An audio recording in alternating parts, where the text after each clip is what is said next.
MPD dipersilahkan. Assalamualaikum warahmatullahi wabarakatuh. Selamat pagi, salam sejahtera untuk kita semua. Yang terhormat Kepala Cabang Dinas Pendidikan Wilayah Kabupaten dan Kota Mojokerto, Bapak Mudianto SPDMM. Yang saya hormati dan saya banggakan Bapak Ibu Guru serta Bapak Ibu Tenaga Kependidikan SMA Negeri 1 Ngoro. Alhamdulillahirabbil alamin wassalatu wassalamu ala asrofil anbiya'i wal mursalin wa ala alihi washabihi ajmain amma ba'du. Rabbi shrah li sadri wa yassir li amri wahlul 'uqdatam min lisani yafqahu qawli. Marilah kita senantiasa mengungkapkan rasa syukur kita kehadirat Allah Subhanahu wa taala atas nikmat berupa kesehatan dan semangat untuk memberikan yang terbaik bagi anak didik kita, sehingga pada pagi yang cerah ini, tepatnya hari Selasa tanggal 21 Oktober 2025, kita masih diperkenankan oleh Allah Subhanahu wa taala untuk mengikuti kegiatan pembinaan oleh Bapak Kepala Cabang Dinas kita demi peningkatan kualitas GTK, kualitas siswa-siswi kita, serta sukses TKA tahun 2025, tentunya dalam keadaan kita semua sehat walafiat. Sholawat salam semoga tetap terlimpahkan pada junjungan kita bersama Nabi besar Muhammad sallallahu alaihi wasallam. Semoga kita semua diberi Allah Subhanahu wa taala kesabaran, kekuatan, konsistensi untuk senantiasa meneladani akhlak mulia dari Nabi kita tercinta, dan kelak insya Allah kita mendapatkan syafaat dari Nabi kita tercinta. Amin ya rabbal alamin. Kami ucapkan selamat datang kepada Bapak Kepala Cabang Dinas, Bapak Mudianto SPDMM di sekolah kita. Setelah mungkin beberapa lama Bapak tidak hadir di tengah-tengah kita untuk melakukan pembinaan ataupun menjadi narasumber. Nah, pada kesempatan ini kami laporkan Bapak bahwa sekolah kita ini alhamdulillah sudah mendapatkan banyak pencapaian. Itu semua juga berkat kolaborasi yang baik antara guru, tenaga kependidikan, kepala sekolah, siswa-siswi kita, serta pembinaan oleh pengawas pembina, dan tentunya arahan, petunjuk, dan bimbingan serta pembinaan dari Bapak Kepala Cabang Dinas kita. Di antara pencapaian-pencapaian yang alhamdulillah sudah kita dapatkan di rapor pendidikan kita. Nah, Bapak Ibu, tahun 2025 alhamdulillah ada satu capaian tertinggi yang diraih sekolah kita, yakni standar pembiayaan. Standar pembiayaan kita mendapatkan nilai 93,28. Tepuk tangan Bapak Ibu.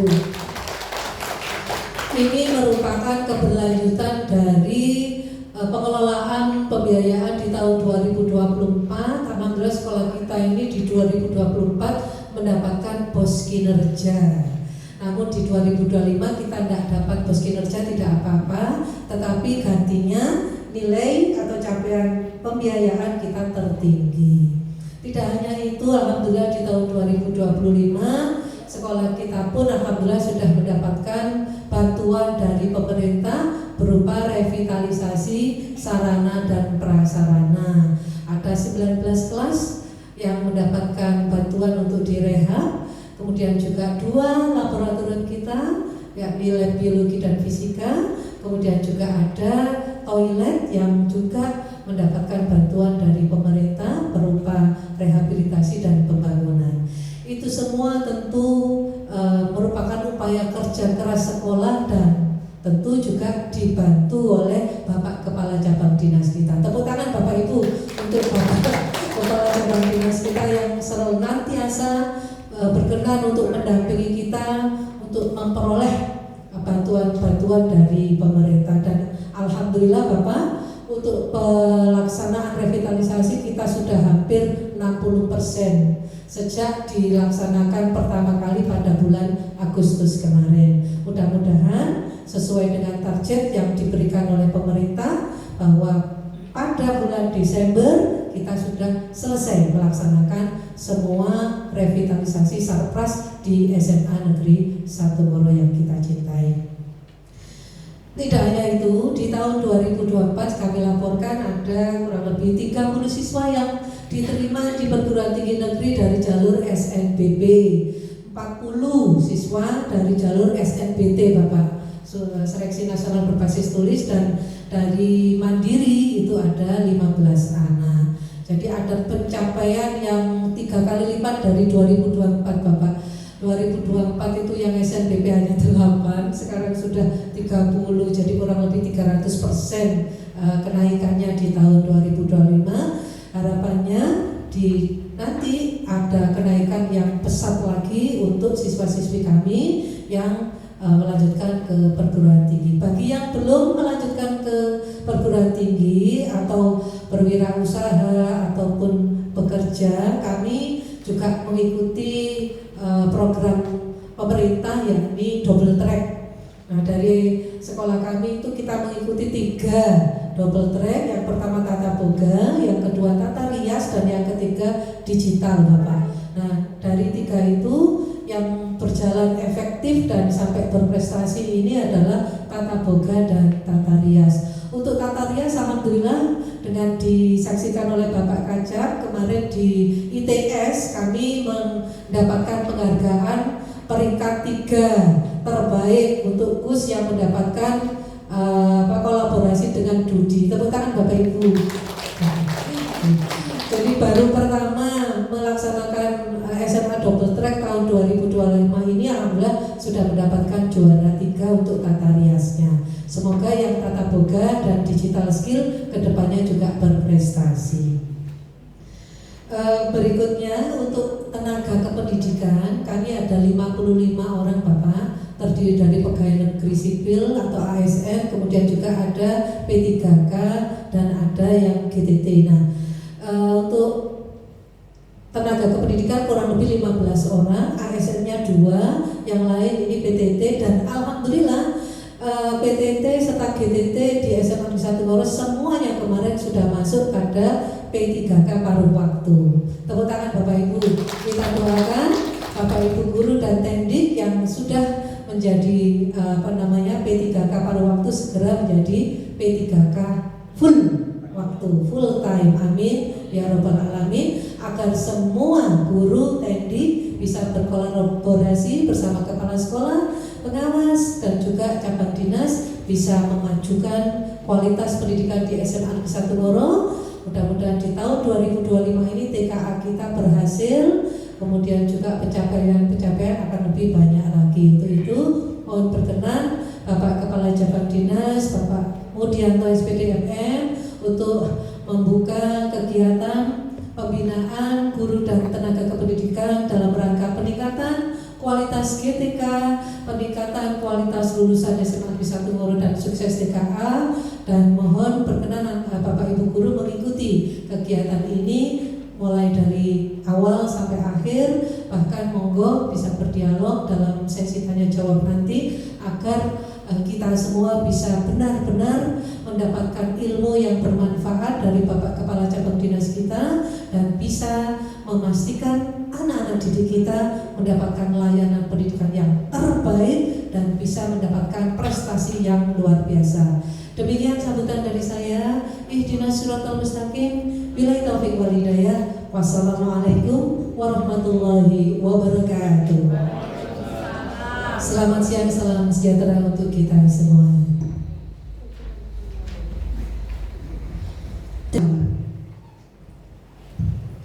Assalamualaikum warahmatullahi wabarakatuh. Selamat pagi, salam sejahtera, salam sehat untuk kita semuanya. Yang saya hormati Kepala Sekolah, Bu Siti Arofah, Bapak Ibu, tim manajemen sekolah, Bapak Ibu, guru dan tenaga pendidikan SMAN 1 Ngoro yang berbahagia. Alhamdulillahirrahmanirrahim, puji syukur, marilah senantiasa kita panjatkan kehadirat Allah Subhanahu wa Ta'ala. Pagi hari ini kita diberikan rahmat dan nikmat yang luar biasa sehingga bisa berkumpul bersama dalam salah satu kegiatan, yaitu namanya apa? pembinaan GTK dalam rangka peningkatan kualitas kinerja di SMA Negeri 1 Ngoro, baik itu terkait TKA maupun terkait kinerja guru dan tenaga kependidikan secara umum. Dan alhamdulillah kita semuanya dalam keadaan sehat walafiat. Yang kedua, Bapak dan Ibu, saya mohon maaf tadi terlambat. Ya, omai aduh. Mari Bu Arofah minta hari apa Bu? Hari Kamis ya, Senin Kamis. Kita tata-tata jadwalnya hingga saya sisip-sisipkan hari ini. Karena saya nanti sore atau besok pagi sudah harus ke Blitar. Nanti Kamis sudah ada kegiatan, Jumat ada kegiatan, yang tersisa hanya hari Selasa. Selasa pun saya juga terlambat. Tadi pulang dari kantor sudah jam berapa Pak? Jam 9 ya. Pulang dari kantor tekan sampai rumah sudah ngantuk. Tadi mau berangkat ya akhirnya terlambat, gak apa-apa. Mudah-mudahan tidak mengurangi arti kebersamaan kita pagi hari ini. Bapak Ibu yang saya hormati, ini buka sekaligus materi ya, ya sudah, dengan mengucap Bismillahirrahmanirrahim, kegiatan hari ini kita buka bersama. Bismillahirrahmanirrahim. Cepet, nanti materinya nggak terpotong dulu. Saya boleh berdiri ya? Ya, aku kesel masalah itu. Boleh, boleh. Ada moderatornya? Oh oke, monggo kalau ada moderatornya juga ngancani saya di sini. Ya, ya. Ini tidak ada yel-yelnya ya SMA 1 Ngoro. Ada. Ayo, sopo sih biasa mimpin yel? Ayo sih, ayo sih, mimpin yel sekalian. Kayaknya SMA Negeri 1 Ngoro. Jadi tidak ada namanya, kami sebut sendiri supaya punya kebanggaan juga. Ya, sekali lagi Bapak Ibu yang berbahagia pada hari ini, alhamdulillah, syukur, terima motivasi sekaligus inspirasi buat kita semuanya. Karena hari ini, tahun ini adalah pertama kalinya diterapkan TKA, jadi kami lagi semangatnya, mudah-mudahan linear dengan hasilnya. Jadi paling tidak, ya mudah-mudahan tidak mengecewakan begitu. Paling tidak kami sudah berikhtiar untuk menjalankan, mudah-mudahan ya seperti yang kita impikan bersama. Oleh karena itu, kami hari ini menunggu kedatangan Bapak untuk bisa memberikan motivasi sekaligus pembinaan kepada kita semua agar kami bersama-sama bisa bersinergi untuk bisa membangun anak bangsa yang ada di lereng penanggungan agar tidak kalah dengan yang ada di kota-kota besar, mungkin begitu. Bapak Ibu, saya tidak perlu memperkenalkan beliau karena kita juga sudah beberapa kali begitu ya bersama-sama. Insya Allah nanti beliau akan menyampaikan banyak hal kepada kita semua. Oleh karena itu kita simak bersama-sama, mudah-mudahan sekali lagi akan bisa memberikan motivasi kepada kita semua untuk bisa lebih bangkit lagi. Langsung saja oh iya, oh gitu ya. Waduh, kalau begitu ya kita harus berdiri. Iya, Mojokerto, SMA Negeri 1 Ngoro Mojokerto. Nah ini ada di tulisannya. Nah, kita pakai yang ini ya. Ya, kembangkan potensi, wujudkan prestasi. Oke, kita ulangi sekali lagi. Full senyum. Gak senyum cukup ya. Senyum Bapak Ibu. Oke. Coach siap? Oh ya, merah sendiri walaupun kemarin menang. Apa tuh Pak? MU Pak. Oke ya. Siapa kita? SMA Negeri 1 Ngoro Mojokerto. SMA Negeri 1 Ngoro Mojokerto. Wujudkan prestasi. Tepuk tangan untuk kita semua. Ya. Oke. Ya, duduk lagi. Ya. Ya, nanti kita ulang lagi ya. Kita bicara, nanti kita bermain ulang. Ya, terima kasih untuk semuanya. Semoga bisa menyimak paparan dari beliau. Oke? Siap? Siap. Oke. Selanjutnya kami sampaikan kepada Bapak Kepala Jabat Dinas. Monggo Bapak. Terima kasih Pak Yosi. Saya tak berdiri di bawah situ ya.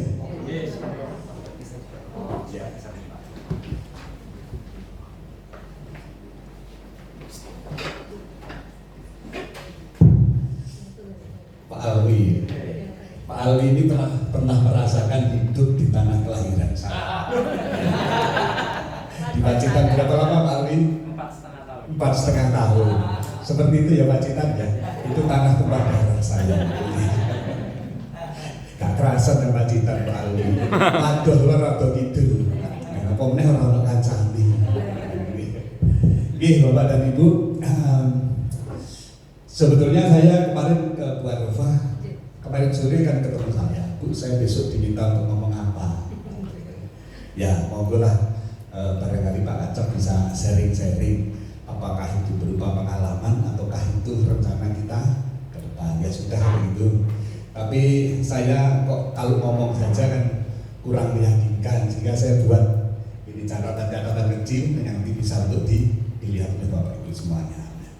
Sebelum ke sana Bapak dan Ibu, tadi Bu Arofah menyampaikan capaian-capaian prestasi ya. Yang pertama terkait dengan revitalisasi yang mendapatkan 19 paket, kemudian ada paket. Di awal-awal dulu waktu kita ajukan jadi rasan-rasan. Kebetulan waktu itu kan masih ada Pak Agus, ya Pak Agus Karyanto yang sebagai kasih sarpras. Kebetulan Pak Agus itu kan kawan saya, sama-sama kasihnya dulu waktu di SMK. Saya kasih kurikulum, Pak Agus kasih sarpras. Kebetulan Pak Agus pokoknya sementing di ACC saja. Ya karena memang Ngoro itu betul-betul butuh sentuhan pemerintah, harus hadir di Ngoro karena ya saya ya rotok bujuk sih di sekolahnya itu ada di puncak bukit. Kalau mau puncak gunung kan gunungnya kan Penanggungan gitu. Ada di puncak bukit, cari air saja sulitnya bukan main, sampai ratusan juta untuk cari air. Saya ini kalau bisa bantu dari rehab di ACC saja semuanya, yes gampang. Sepenting nanti bisa terrealisasi, tapi hati-hati karena dananya besar, jangan sampai terjadi jadi prinsipnya kalau mau dapat bantuan itu kudu rukun, kudu kondusif ya. Lapo sih kan SNBT 40, kemudian jalur mandiri 15 dan sebagainya, termasuk prestasi-prestasi yang lainnya karena sudah sering di-share di grup kepala sekolah. Tentu Bapak Ibu saya menyampaikan apresiasi yang setinggi-tingginya atas capaian ini. Walaupun kalau kita hubungkan dengan yang lainnya, tadi kata Pak Yosi, kita ini di lereng Penanggungan jangan kalah sama yang di kota. Itu memang semangatnya harus ke sana, Pak. Coba kita lihat dulu, misalnya terkait dengan prestasi lomba-lomba di SMA, ada OSN, ada U2SN, ada FLS 3M dan lain sebagainya. Panjenengan ingin seperti yang lain-lain ya, juara tingkat kabupaten, juara provinsi, juara nasional, ingin begitu nggih? Saya pun juga ingin begitu. Semua punya keinginan, tetapi yang lain pun juga punya keinginan yang sama, sekolah-sekolah yang lainnya. Sehingga hari ini barangkali sampai suatu kesimpulan, rasanya mungkin Bu Arofah punya pemikiran SMA Ngoro ini kok mengejar itu kok masih kalah saja dengan yang lain-lainnya. Tidak apa-apa, tidak apa-apa. Tapi yang penting goal terakhir kita, ya, goal terakhir kita setelah kita mengelola mendidik anak 3 tahun, goalnya itulah yang menjadi prioritas kita. Maka tadi ketika disampaikan Bu Arofah, siswanya berapa Bu?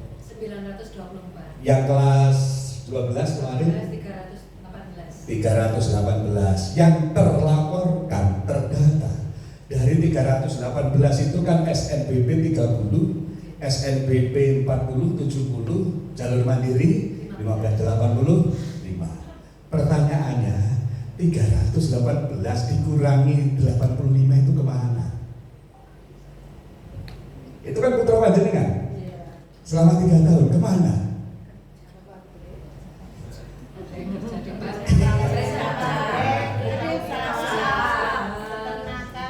Kalau yang kerja pabrik jumlahnya berapa? Yang kerja di peternakan jumlahnya berapa? Yang jadi wirausaha jumlahnya berapa? Belum terlaporkan nggih? Nikah, keluar negeri, kan gitu ya? Itu kan putra panjenengan. 318. Loh kok sing dilaporkan ke 85? Inilah kalau saya sebut sementara yang dilakukan oleh SMA itu begitu. SMA itu hanya mendata, hanya melaporkan anak-anak yang melanjutkan ke pendidikan tinggi. Yang tidak melanjutkan itu tidak pernah ditelusur dan tidak pernah dilaporkan. Seakan-akan bahwa tujuan sekolah SMA itu hanya melanjutkan ke pendidikan yang lebih tinggi. Tapi memang kalau kita lihat di ketentuannya kan begitu nih Bapak Ibu ya. SMK mempersiapkan anak masuk kerja, SMA mempersiapkan masuk ke pendidikan tinggi. Itu secara regulasi. Tetapi fakta di lapangan ternyata tidak begitu. Di Jawa Timur itu hanya sekitar 60% siswa SMA, alumni SMA yang melanjutkan ke pendidikan tinggi. Berarti 40%-nya tidak melanjutkan. Di kita, Moro dari 318 itu 85. Berapa kalau di persentase Pak? Yang bawa kalkulator 85 dibagi 318 berapa persen? Ada di kalkulator Pak. 85 dibagi 318 berapa persen Pak? 26%. Hanya 26% anak-anak kita yang melanjutkan ke pendidikan yang lebih tinggi. Kemudian kalau kita tarik ke awal tadi, tujuan SMA Moro ini mempersiapkan anak-anak masuk ke pendidikan yang lebih tinggi. Tetapi realnya hanya 26%. Maka kalau ditanya, apakah kira-kira pendidikan di sini berhasil? Dengan 26% yang masuk ke pendidikan tinggi, tentu bahasa statistik kita tidak berhasil loh Pak. Kan begitu? Maka harus kita geser sekarang. Jadi orientasi kita ini bukan hanya mempersiapkan untuk pendidikan tinggi, karena tidak akan pernah berhasil. Kemarin SNBP hanya 8, sekarang menjadi 30. Sudah maksimal 85, hanya 26%. Besok pun moyonnya seperti apa, paling ya naik jadi 30%. Berarti kita tidak berhasil loh Pak. Kalau orientasinya hanya melanjutkan ke pendidikan yang lebih tinggi. Celakanya anak-anak yang tidak melanjutkan ke pendidikan yang lebih tinggi, kita tidak pernah tahu posisinya di mana, yang menikah berapa dan sebagainya. Kenapa? Karena tidak pernah kita telusur. Dari BK ini laporan ke kami untuk yang 2025 ini bekerja 84 orang alumninya, belum bekerja 146. Masih 146, alhamdulillah sudah banyak. Nanti tracer tadinya Bu binding by address. Kalau kerja namanya siapa, kerja di mana. Kalau ini nanti kita lakukan Bapak dan Ibu, saya yakin SMA Moro ini akan berbeda. Sehingga tidak hanya mempersiapkan anak-anak untuk melanjutkan ke pendidikan yang lebih tinggi, yang tidak melanjutkan pun kita berikan perlakuan. Maka saya apresiasi sudah ada double track. Double track itu silahkan dipertahankan. Bahkan sama Mojokerto ini sudah kemarin saya sampaikan, silahkan semua ngambil program seperti double track tapi mandiri. Intinya anak-anak yang sudah menyatakan diri tidak melanjutkan, caranya bagaimana? Naik kelas 12, nanti kita buat semacam angket. Kita buat dari guru BK, wali kelas, siapa yang kira-kira tidak melanjutkan. Kita berikan perlakuan Bapak. Kita berikan bekal-bekal, minimal bekal-bekal itu. Kalau mereka mau wirausaha, bekal untuk jiwa wirausaha. Kalau yang mau bekerja, kita berikan bekal budaya kerja di industri. Minimal itu. Karena apa? Setinggi apapun anak itu sekolah, SMA kalau tidak melanjutkan ya bekerja. S1 lulus cari kerja, S2 lulus cari kerja, S3 lulus cari kerja. Ujung-ujungnya semuanya kan bekerja. Maka dari itu anak-anak kita yang tidak melanjutkan, kita berikan bekal-bekal untuk bekerja. Walaupun bekalnya itu bukan berupa keterampilan seperti SMA. Minimal dengan double track, minimal dengan budaya kerja atau karakter kerja. Contoh, sini kan dekat dengan NIP. Tentu anak yang tidak melanjutkan banyak yang bekerja di NIP. Untuk meningkatkan jumlah yang diterima kerja, bekali dengan budaya industri. Panggil saja, minta bantuan dari HRD industri. Untuk anak-anak kalau mau bekerja di industri itu yang dibutuhkan apa secara karakter misalnya. Satu, yang dibutuhkan adalah terkait dengan disiplin misalnya. Yang dibutuhkan kemampuan berkomunikasi yang baik. Yang dibutuhkan kemampuan menghargai, menghormati. Yang dibutuhkan etos kerja. Yang dibutuhkan ini. Nanti kalau mau membuat lamaran itu harus seperti ini. Kalau nanti wawancara itu harus seperti ini. Minimal bekal-bekal itu kita berikan kepada anak-anak kita yang barangkali selama ini kita akan terlenakan, terlupakan. Pokoknya lulus, sing didata hanya yang melanjutkan aja. Sehingga melanjutkan, nggak ngerti parahnya kemana. Loh, ini anak kita 3 tahun ya. Kita kan menjadi diskriminasi. Sing dilaporkan hanya yang melanjutkan saja. Yang tidak melanjutkan nggak diakoni anak kita karena kita tidak pernah melaporkan. Maka dari itu nanti kalau kita istilahkan tracer tadi dipasang besar-besar ini 318 yang SNBP 30, SNBT 40, mandiri 15, bekerja 190, wirausaha sekian, masih mencari kerja sekian, total 318. Itu tanggung jawab kita kepada masyarakat, kita laporkan semua. Menurut saya, goal akhir pendidikan kita adalah ke sana. Kalau tadi Pak Yosi menyebut SMA yang di kota, SMA Puri pun goalnya ya seperti itu. Berapa SNBP, berapa SNBT, berapa ini kan melaporkan. Kita juga harus melaporkan. Maka dari itu saya harapkan nanti tim Humas kita bentuk Bu Tracer tadi sehingga setiap tahun kita bisa berbangga melaporkan. Sehingga walaupun yang melanjutkan jumlahnya tidak banyak, tetapi yang bekerja, yang wirausaha, yang semuanya itu atas perlakuan dan bekal dari sekolah, jumlahnya bisa maksimal. Nanti dikatakan SMA rasa SMK Pak, ya nggak apa-apa. Realitas di lapangan kan begitu. Yang penting anak kita, taruhlah itu lulusan SMA, SMK, perguruan tinggi itu selalu bekerja, melanjutkan dan berwirausaha. Kita tahu petanya, sehingga nanti kita bisa berbangga diri. 318 anak saya ini loh, datanya ada semua. Jadi yang tidak kuliah pun kita data, kita beri pengetahuan. Cocok betul Bapak Ibu? Kalau cocok tepuk tangan untuk kita semua. Nah, bagaimana Pak kaitannya dengan lomba-lomba FNS 2M? Kita belum pernah juara, U2SN belum pernah. Kita upayakan. Tapi kalau tidak bisa, nggak usah maksa. Kita harus tahu diri. Kalau di bahasa itu sadar diri,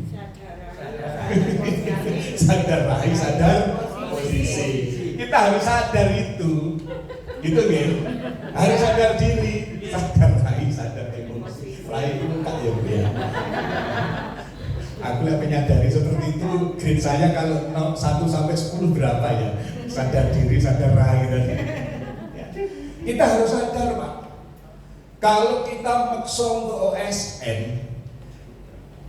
ya harus sadar kalau dengan Puri, dengan Soko dan sebagainya kita tidak bisa menyaingi. Tidak apa-apa. Itu yang penting kita harus sadar. Anggap saja mereka itu bis pariwisata, kita ini mobil Avanza. Boleh ya saya umpamakan begitu nih. Anggap saja kita itu Avanza, mereka bis pariwisata. Kalau di trek lurus sampai apapun juga kita nggak bisa nyalip Pak. Di trek lurus. Tapi ketika di tikungan, kan gitu ya. Mereka akan mencari posisi untuk nikung. Kalau mobil kita itu sehat, sopirnya terengginas, di tikungan itulah kita bisa menyalip. Maka yang kita pakai jurus menyalip di tikungan. Cocok ya? Cocok tepuk tangan lagi. Nah, jurus menyalip di tikungan itu kalau kita jelentrehkan kira-kira seperti apa? fokus yang sama, kepengen berprestasi sama-sama di OSN, di FLS 2N, di O2SN, nggak bisa hanya mobil Avanza, kan begitu. Tapi agar kita bisa menyalip dan lebih dulu sampai di tujuan, cari mereka yang tidak fokus. Apa kira-kira mereka yang tidak fokus? Kita cari dulu. Setelah itu, ini kita optimalkan, kita prioritaskan. Cari dulu. Apa ya kira-kira mereka yang tidak fokus, supaya kami ini dilihat, sampai di tujuan itu kami dilihat. Salah satunya yang tadi saya sampaikan, Bapak dan Ibu, banyak sekolah itu yang tidak fokus di tracer study, fokusnya hanya di proses. Beda dengan SMK. Kalau SMK memang kita paksa setiap 3 bulan harus melaporkan yang bekerja berapa, melanjutkan berapa, berwirausaha berapa. Saya pun kemarin juga dengan Pak Imron sudah saya minta untuk dilakukan tracer study. Goal terakhir, apakah kita di lereng penanggungan, apakah mereka di kota, apakah mereka di dataran rendah. Goal terakhir kan penyerapan tadi, mempertanggungjawabkan anak-anak kita. Mungkin selama ini, sekali lagi, kawan-kawan kita itu hanya yang melanjutkan saja, yang di Upokoro, yang di Gula Kedah itu hanya yang melanjutkan. Coba kita yang di lereng penanggungan, yang melanjutkan tetap jalan, tetapi yang tidak melanjutkan kita fokuskan. Sehingga nanti 318 semua terserap, baik melanjutkan, baik wirausaha maupun bekerja. Kira-kira kalau kita bisa mencapai seperti itu, apakah itu bukan sebuah kebanggaan? Gampangan ngomong, gak apa-apa anakku sing kuliah gak akeh, tapi bodoh kerja. Tapi mereka punya wirausaha. Dan itu semua hasil perlakuan, hasil pembekalan dari sekolah. Kira-kira kalau wali murid melihat Neng Oro memang sekolahnya pinggiran di lereng gunung, tetapi semuanya terdata, bekerja, melanjutkan wirausaha. Kemudian sekolah yang sebelah, sing kuliah wakil banget, tapi yang lainnya tidak diketahui keberadaannya. Kira-kira kalau panjenengan wali murid pengen menyekolahkan di mana? Kan pasti sekolah yang betul-betul bisa dipastikan anaknya itu yang bekerja berapa, melanjutkan berapa, wirausaha berapa, yang diopeni oleh sekolah. Dan panjenengan tidak harus selalu kebanggaan itu O2SN, FLS 3N, tapi kebanggaan panjenengan ini loh, anakku yang bekerja sekian, yang wirausaha sekian, yang melanjutkan sekian. Mereka tidak fokus, tapi panjenengan fokus di alumni, fokus di lulusan. Kalau itu yang terjadi, brandingnya dirubah atau dibuat branding baru. SMA Negeri 1 Moro, sekolah sekolah real life skill misalnya. Jadi sekolah yang betul-betul mempersiapkan skill untuk hidup. Apakah itu kuliah, apakah melanjutkan atau berwirausaha. Itu kan sesuatu yang aneh. The real life skill. Real, semua lulusannya memiliki skill untuk hidup. Cocok betul kira-kira? Cocok, tepuk tangan untuk kita semua. Jadi tidak perlu kita membandingkan prestasi itu di bidang yang sama, karena kita hanya Avanza. Mereka bis parili Avanza gak apa-apa, mobilnya sehat, gak pernah mogok, kemudian supirnya dengan semua apakah anggap mekaniknya semuanya terginas kan begitu, sehingga sampai ke tujuan lebih cepat. Jika itu disetujui, menurut saya harus menjadi program sekolah. Pertanyaannya, lupa SMA itu kan orientasinya kan kelulusan. Yang melanjutkan, tidak apa-apa. Di tempat lain kan tidak seperti itu, nggak apa-apa. Jadilah trendsetter, jangan jadi follower. Kita tidak harus selalu mencontoh yang lainnya. Kalau bisa, yang lain itu justru mencontoh ke kita. Maka di Cabdin Pak Yosi kan ada tulisannya, Apa Pak? Trendsetter not follower. Jadilah trendsetter, jangan jadi follower. Nanti juga panjenengan pasang ini trendsetter yes, follower no misalnya. Itu sampaikan ke anak-anak. Wah, anak-anak kan sangat familiar itu. Trendsetter dan follower. Berikan kebanggaan pada si anak. Ya apapun nak, kita di lereng Gunung Penanggungan. Yang saya sampaikan tadi bisa di breakdown sehingga apa? Anak-anak itu bangga. Karena kalau mereka sudah bangga, berikutnya akan percaya diri. Kalau sudah percaya diri, apapun yang dilakukan pasti berhasil. Insya Allah seperti itu. Setuju ya? Tepuk tangan lagi. Nah, sekarang Bapak dan Ibu, bagaimana untuk mewujudkan ke sana? Tentu Bu Arafah sebagai kepala sekolah tidak bisa berjalan sendiri. Semua harus didukung oleh manajemen sekolah, semua harus didukung oleh guru dan tenaga kependidikan. Tentu sesuai dengan kewenangan dan tugas fungsi masing-masing. Karena semua pasti punya kewenangan. Kepala sekolah ada kewenangannya, wakasek ada, guru ada, petugas tata usaha juga ada. Nah, terkait itu semuanya Bapak dan Ibu, hasil dari sekolah ini berbanding lurus dengan upaya dan kinerja guru dan tenaga kependidikan. Kalau upaya kita itu semangat, upaya kita itu bagus dan baik, pasti hasilnya juga akan bagus. Tapi kalau upaya kita tidak begitu bagus, hasilnya pun juga tidak begitu bagus. Untuk itu bagaimana kita untuk meningkatkan kinerja kita agar hasil yang kita harapkan berbanding lurus dengan kinerja yang kita lakukan. Untuk itu saya mencoba membuat catatan-catatan, ya, mungkin ke judul dulu Pak Ali. Nah, ini saya sebut aja upaya peningkatan kinerja guru dan tenaga kependidikan di SMA Negeri 1 Moro. Dari belakang kelihatan ya Pak ya? Kelihatan tapi tidak terbaca. Kelihatan tapi tidak terbaca. Tidak apa-apa. Ya. Jadi kalau saya sebut kinerja guru dan tenaga pendidikan itu, kalau saya sebut kinerja itu berarti berlaku guru dan tenaga pendidikan. Nanti tidak usah saya sebut sendiri-sendiri. Nah, kinerja kita sekali lagi Bapak dan Ibu akan mempengaruhi hasil dari sekolah ini. Kalau kita ingin hasilnya baik, kinerja kita harus baik. Kalau kita ingin anak-anak kita melebihi lulusan sekolah yang lain, berarti kinerja kita harus melebihi standar. Itu pilihannya. Apakah kita ingin menghasilkan anak-anak kita di atas standar? Kalau iya, berarti kinerja kita juga harus di atas standar. Kenapa? Karena kalau anak kita tidak di atas standar Bapak dan Ibu, maka anak kita itu hanya mampu bersaing saja dengan yang lainnya, tapi tidak pernah memenangkan persaingan. Yang kita inginkan kan memenangkan. Mohon maaf sambil minum ya. Minum berdiri gak apa-apa ya Bu ya.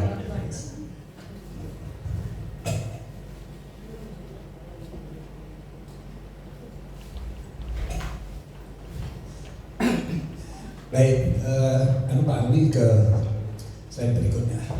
Nah, kenapa peningkatan kinerja ini saya anggap penting Bapak dan Ibu? Karena peningkatan kinerja guru dan tenaga pendidikan itu nanti akan menentukan kualitas kita secara keseluruhan. Apalagi guru itu dianggap sebagai ujung tombak dalam keberhasilan pendidikan. Maka kalau ingin anaknya pinter, gurunya harus pinter dulu. Kalau anaknya ingin karakternya baik, karakter kita harus baik dulu. Maka apapun kita harus lebih daripada anak-anak kita. Sering-sering mengikuti peningkatan kompetensi. Kalau ada pelatihan, kemarin dia ya Bu ya, BPGTK ya, BPGTK luar biasa itu. Ya saat sekolah itu BPGTK luar biasa. Saya melihat itu sebagai keinginan untuk meningkatkan prestasi.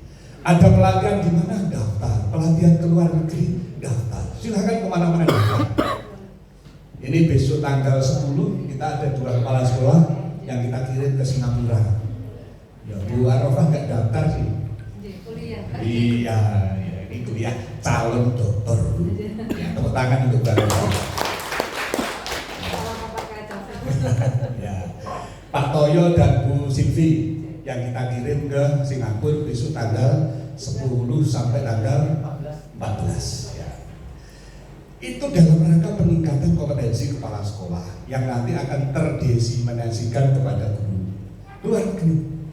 Saya juga pernah, alhamdulillah, pernah beberapa kali ke luar negeri, ke Singapura 2 kali, ke Thailand 2 kali, yang terakhir itu malah sebulan di Thailand, di Siameo, kemudian ke Cina itu ke Tianjin, Beijing, Shenzhen, Macau, Hong Kong. Saya alhamdulillah pernah ke sana. Kalau di mana itu Cina, di Beijing itu keliling-keliling ke sekolah-sekolah. Beijing itu luar biasa Bu, satu sekolah muridnya 8.000 Pak, 8.000. Gedung sekolahnya lantai 8 dan itu beberapa tower 1, tower 2, tower 3, dan hampir semua sekolah di Beijing Cina itu punya stadion. Hampir semuanya punya stadion. Panjenengan kalau lihat sekolah-sekolah luar negeri Cina di Indonesia itu semua pasti punya lapangan olahraga. Di Surabaya itu ada di Pakuwon City dekat Kenjeran, besar lapangannya. Karena mereka selain anak itu bagus secara keilmuan, tetapi secara fisik juga harus bagus. Percuma pinter, percuma terampil, tapi fisiknya sakit-sakitan kan gitu. Sehingga di sana semua ada stadionnya, 8.000. Bahkan yang saya kunjungi itu ada yang 27 hektar, ada 15 hektar. Sekolahnya Pak, luar biasa. Dan banyak diasramakan. Diasramakan Pak. Semuanya itu dicukupi oleh sekolah. Sehingga waktu itu kawan-kawan ngomong, hal seperti ini kita itu sudah tertinggal 15 sampai 20 tahun pendidikan dengan di Cina. Dan salah satu di Cina itu yang luar biasa Pak. Kalau kita itu sekolah subjeknya adalah siswa ya, berorientasi pada siswa. Di sana sudah berjalan Pak. Sehingga apapun yang terjadi pada siswa itu adalah tanggung jawab guru. Saya pernah ke sana, diceritani, ini kemarin ada Pak siswa yang memecahkan gelas pada saat praktek, gelas yang pecah. Yang dapat teguran bukan siswanya, tapi gurunya. Yang ditegur oleh kepala sekolah karena dianggap tidak bisa memberikan informasi, tidak bisa memberikan penjelasan pengarahan terkait dengan keselamatan kerja. Bukan siswanya Pak, tapi gurunya. Jadi ibaratnya misalnya anak bermasalah itu adalah gurunya. Luar biasa. Kemudian di Thailand saya sempat 1 bulan di sana. Kalau di Thailand kepala sekolah itu bertingkat. Kepala sekolah SD kalau bagus jadi kepala sekolah SMP.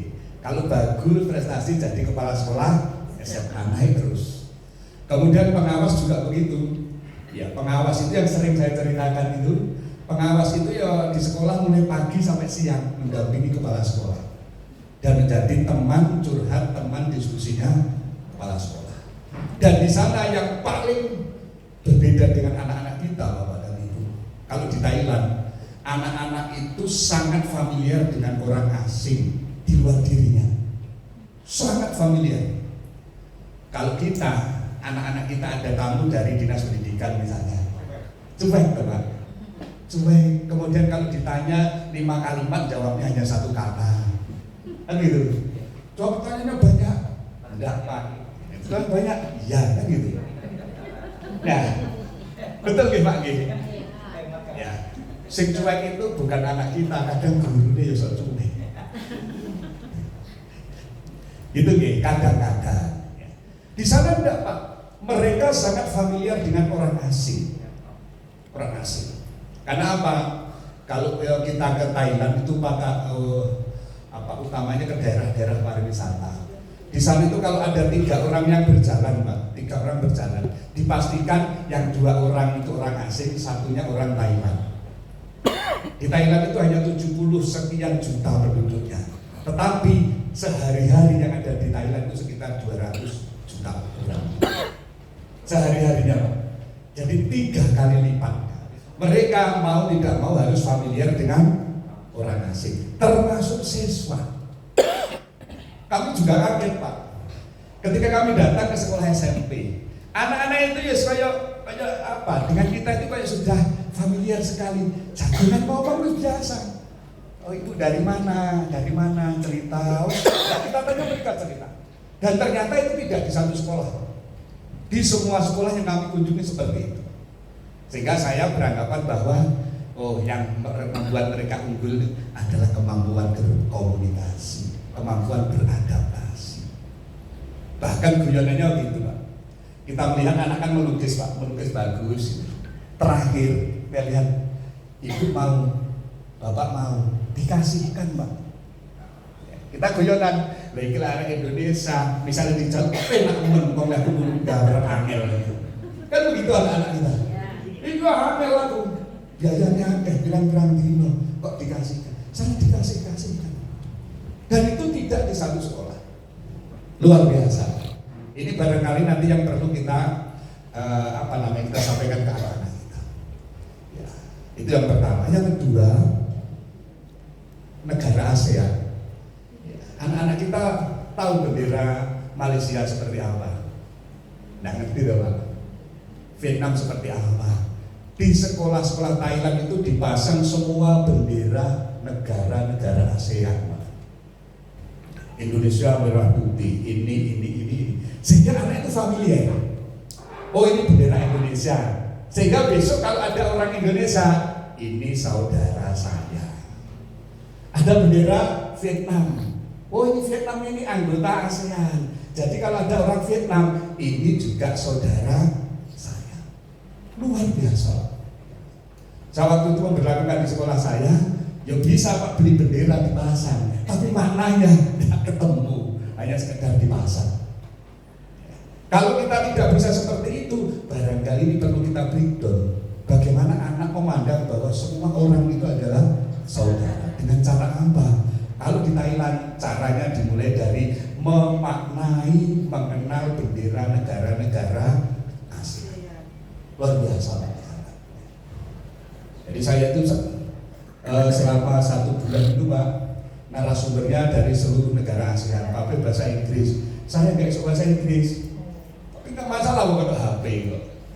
Ada translatornya, tidak ada masalah.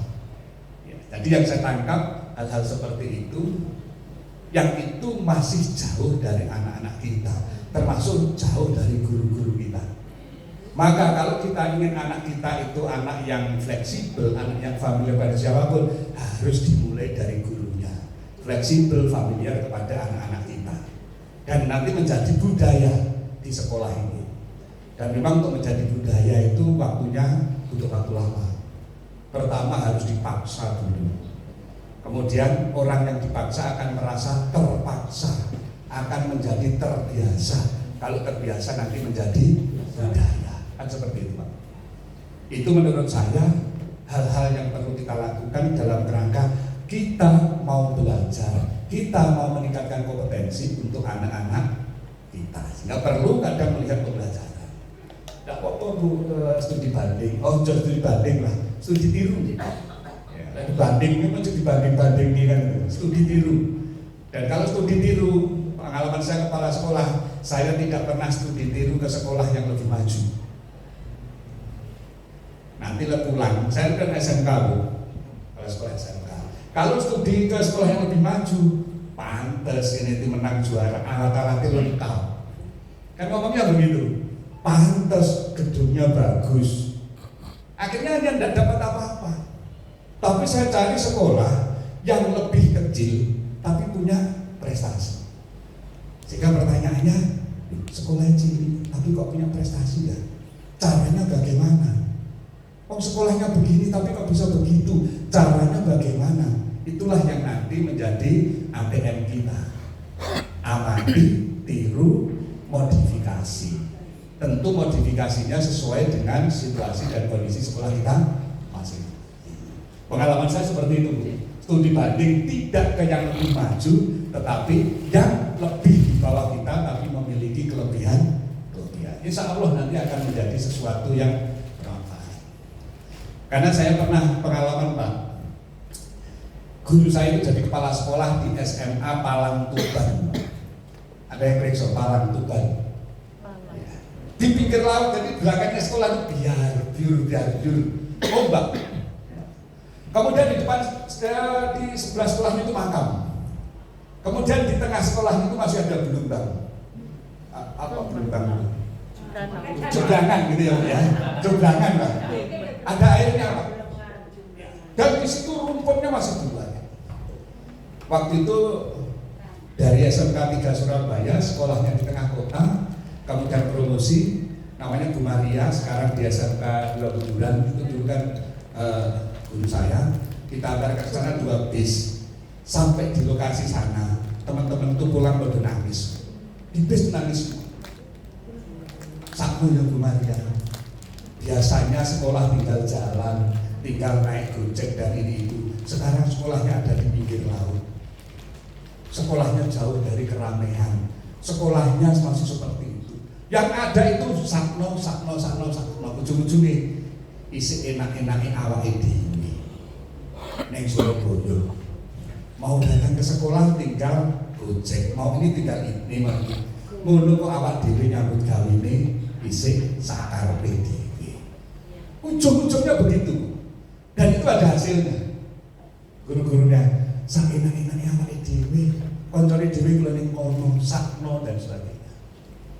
Dan itu menjadi sesuatu yang membangkitkan semangat kinerja. Maka setelah itu saya pakai rumus tadi, kalau kita studi tiru ke sekolah yang lebih di bawah kita dari berbagai macam infrastruktur, tetapi mereka memiliki kelebihan prestasi. Pulang, waktu lengkap, alat ada, ini ada, mosok sih aku kalah karo yang di sana. Barangkali itu bisa menjadi referensi menurut saya. Cocok betul? Cocok ya tangan untuk belasnya. Pirang jam bener tidak? Waktu ini pirang jam saya tanya. Kali lamu ngake ketekil ya. Terus ngomong orang lu tein aja. Ya, saya lanjut. Kemudian yang kedua, kinerja guru yang baik berbanding lurus dengan hasil belajar. Kita baca saja. Kemudian diperlukan strategi meningkatkan kinerja yang terukur dan berkelanjutan. Panjenengan harus punya target kinerja Pak. Harus punya Bu. Jangan sampai hanya jam 7 datang, melakukan proses pembelajaran, nanti jam 3 pulang. Tapi harus punya target. Targetnya apa? 1, target individu. Yang kedua, target secara lembaga. Target individu dan target lembaga tadi sudah saya sebut. Kalau murid kita 318 anak kita itu harus kemana? Itu target lembaga. Target individu, panjenengan harus merasa memiliki kontribusi pada anak-anak kita setelah anak-anak kita itu lulus. Gampangnya ngomong, anak kita diterima di UNER itu kira-kira ada tidak kontribusi dari saya? Anak saya ini bekerja di Moro Industri, ada tidak kontribusi dari saya? Itu harus diukur. Contoh misalnya guru bahasa Inggris, yang mudah aja guru bahasa Inggris. Kemudian kita tanya ke anak-anak, nah, sampai sekarang di mana? Saya kerja Bu, mana? Di Moro Industri. Sudah berapa lama? 3 bulan. Sampai kerja di Moro Industri itu, kira-kira ilmu dari ibu yang bermanfaat itu apa? Dan saat kita tanya aja Pak. Kalau sing laki-laki, ono enggak ilmu khusus bermanfaat? Misalnya begitu ya. Silakan diukur. Coba bayangkan kalau misalnya putra panjenengan yang kerja di Ngoro, panjenengan guru bahasa Inggris tanya, ada enggak ilmu dari saya yang berguna? Udah Bu. Ya. Apa nak? Dulu ibu kan sering ngajari kami misalnya. Setiap pertemuan itu kami diminta cerita perjalanan dari rumah ke sekolah tapi menggunakan bahasa Inggris. Kemudian besok disuruh cerita lagi perjalanan pulang dari sekolah ke rumah menggunakan bahasa Inggris. Dan ibu sering meminta kami mempresentasikannya di depan, menceritakan di depan kelas misalnya. Karena dulu kan ibu memaksa kami seperti itu, bukan hanya present tense, past tense, future tense, tapi kami juga diminta sering ngomong di depan kelas pakai bahasa Inggris. Kebetulan saya bekerja ini Bu, saya diminta mendampingi ekspatriat dari luar negeri yang hanya bisa berbahasa Inggris. Rasanya bombong gitu. Alhamdulillah ternyata ilmu saya bermanfaat. Coba bayangkan kalau yang terjadi sebaliknya. Apa nak ilmu dari ibu bahasa Inggris yang bermanfaat? Gimana ya Bu ya saya mau matur? Kok rasanya bahasa Inggris yang panjenengan ajarkan itu kok tidak ada manfaatnya? Oh kerja saya itu bareng sama orang-orang Moro, orang-orang dari mana bawang Belanda, nggak ada yang bisa berbahasa Inggris. Sebetulnya ada Bu, menerjemahkan manual book menggunakan bahasa Inggris, tapi saya nggak bisa karena tidak pernah diajari. Monggo lah nanti yang seperti itu bisa diukur. Guru olahraga, pelajaran saya ada, nggak berguna, nggak mau berguna Pak. Dulu waktu olahraga kita pagi di absen, kemudian senam, setelah itu lari. Karena seperti itu olahraga, sekarang saya kerja betah berdiri 8 jam. Karena dulu waktu olahraga diminta untuk lari, diminta untuk senam, walaupun kami waktu itu juga gerundel. Tapi ilmu dari Bapak membuat saya tahan berdiri 8 jam. Kan begitu Bu? Tidak harus ilmunya itu ilmu ukuran lapangan basket berapa, net volley berapa. Tidak harus begitu. Coba guru bahasa olahraga kalau misalnya terbalik, ada nggak yang berguna? Nggak ada lah. Kami itu diminta berdiri 8 jam. Fisik saya tidak mampu. Dan dulu waktu olahraga pagi di absen, habis itu dikasih bola bal-balan dewi-dewi. Nanti selesai di absen, pokoknya selesai dikasih nilai 8. Tidak pernah diajari olah tubuh, tidak pernah diajari ini dan kalau itu yang terjadi, apakah itu berkontribusi positif? Itu menjadi evaluasi kita. Apakah itu negatif? Itu juga menjadi evaluasi kita. Yang penting kita punya target. Berarti, oh targetku sudah sesuai, pembelajaran saya sudah on the track. Oh berarti pembelajaran saya masih kurang sesuai. Itulah nanti yang menjadi target secara individu. Lanjut Pak. Nah, kemudian apa yang perlu ditingkatkan Bapak dan Ibu ketika kita bicara kinerja? Kalau kinerja guru itu sebetulnya sederhana. Karena menurut pengertiannya, kinerja guru itu adalah hasil yang dicapai seorang guru dalam melaksanakan tugas sesuai dengan tanggung jawab perannya. Dan tugas tanggung jawab peran guru itu hanya ada 3. Satu, terkait perencanaan pembelajaran. Yang kedua, pelaksanaan pembelajaran. Yang ketiga adalah terkait dengan evaluasi pembelajaran. 3 itu aja Pak. Tugas kewajiban guru. Dan kalau mau ditambah dengan pengembangan profesi melalui pelatihan, melalui workshop dan sebagainya. Kalau ternyata perencanaan pembelajaran saja kita tidak fokus, pelaksanaan pembelajaran kita masih sering terlambat, kemudian mengevaluasi hasil kerja anak ditunda-tunda terus, gak evaluasi seperti 3 nilai 8, 3 nilai 9, tentu kinerja guru tidak akan baik. Kinerja guru tidak akan meningkat. Hanya 3 saja Pak sebetulnya. Perencanaan pembelajaran, pelaksanaan pembelajaran, dan evaluasi pembelajaran. Kalau itu kita lakukan dengan sesuai ketentuan, kita sudah dianggap sebagai guru yang baik. Akan lebih baik lagi kalau kita mau mengembangkan profesionalisme. Lanjut Pak. Nah, yang berikutnya, kinerja guru itu dipengaruhi 2 hal. 1 internal, 2 eksternal. Internalnya dari apa? Ya kompetensi pedagogi kita, kemampuan pendidikan kita. Itu berpengaruh dengan kinerja kita. Yang kedua, motivasi dan komitmen. Kalau motivasinya bekerja itu ada target. Kalau motivasinya yang penting aku menggugurkan kewajiban, itu akan berdampak pada kinerja kita. Berpengaruh dari internal kita. Kemudian yang ketiga, kesehatan fisik dan mental. Bagaimana mau bekerja dengan baik kalau ke sekolah belum merdeka? Bagaimana mau bekerja dengan baik? Datang ke sekolah bisa mikiri koran, koran. Bagaimana bekerja dengan baik sampai di sekolah mikiri gegeran dengan istri atau suami? berarti mental kita belum siap, Pak. Bagaimana kita ingin berkinerja dengan baik kalau kita tidak siap materi kita? Tentu ini semuanya berpengaruh pada kinerja kita, termasuk secara fisik. Fisik itu adalah menjaga kesehatan. Guru yang pinter tapi fisiknya kurang baik juga tidak bisa maksimal. Maka dari itu secara internal Bapak dan Ibu, agar kinerja kita itu baik, kompetensi pedagogik harus kita jaga. Kalau kita merasa masih kurang, sering ikut webinar, sering ikut workshop, sering ikut dan sebagainya. Kalau ternyata motivasi komitmen kita belum bagus, kita rubah. Jadi merubahnya dari